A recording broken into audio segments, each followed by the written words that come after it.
behind every NFL broadcast, He wants an hour in prime time now.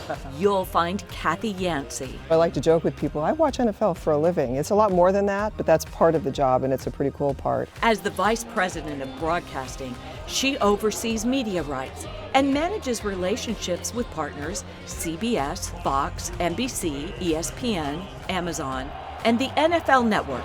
We might break a record today. It might be the all-time biggest Super Bowl audience. So fingers crossed, close game, and we get there. Before kickoff on Super Bowl Sunday, she's on the sidelines, That tunnel right there is your path. briefing reporters. We want to make the presentation of our games on broadcast the best it can be. It takes a lot of preparation. When the game happens, there should be no surprises. I've seen everything. I've seen every commercial, every promo that's going to air. I've been working with the network. I've looked at their graphics. The only thing that should surprise me is what's on the field, the outcome of the game. In the weeks before, she reviews halftime show plans, then attends the all-important final rehearsal to ensure the performance meets NFL standards. She's part of a small team that walks the line between an entertainer's creative vision and what the league deems appropriate for its audience. She also meets with the game broadcasters to go over player health and safety protocols, preparing them so they understand how to explain any issues in real time. Her Super Bowl seat in NFL Control overlooks the stadium, but she's focused on these television screens. Just making sure that everything is going as planned, ready to flag or jump in if something happens. Plan for the worst and pray for the best. It's a big job that she manages flawlessly, according to Executive Vice President of NFL Events, Peter O'Reilly. They've worked together for 17 years. Cathy is the glue of the NFL broadcasting department. She understands what makes production tick. She understands what makes good storytelling, but she also gets the little things. Super Bowl 57's a homecoming for Cathy. She grew up just miles away from what is now State Farm Stadium. It's just amazing, the stadium and everything around it that's just sort of popped up in the desert. I would have given anything to have an NFL team growing up. Cathy graduated from Arizona State University, and Phoenix was where she started her broadcast career. You and I worked together at Channel 3 here in Phoenix, and at that time there were not a lot of female sports producers, but you were a female sports producer. What did that mean to you? It paved the way for everything else.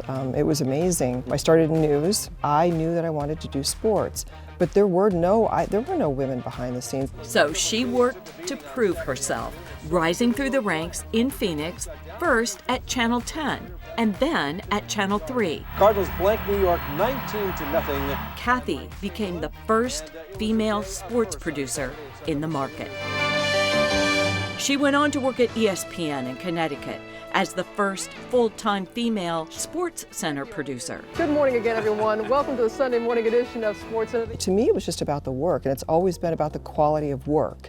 It's not about being a woman. This is what I love doing, and I love sports, and I know sports. Her wealth of sports knowledge was clear to Fred Gaudelli, who she worked with at ESPN. Cathy really had an innovative mind and was really a driving force behind these productions at ESPN. A career move for Gaudelli took him to the producer's chair for NBC's NFL coverage, including Sunday Night Football. A 24-time Emmy Award winner, he's considered the most accomplished NFL producer in history. A career move for Cathy to the NFL meant that the two of them continued working together, and that includes 7 Super Bowls. She's always trying to help us be better, do better, get us what we need. Just a top flight professional, a great person, and someone that I've enjoyed working with in many different roles throughout the years. She's an inspiration for anyone looking for a career in sports, like her employee, Quentin Tall. She's a power figure. She's a real great role model. She's taught me everything I know. Very inspiring. I hope I can be in her shoes one day.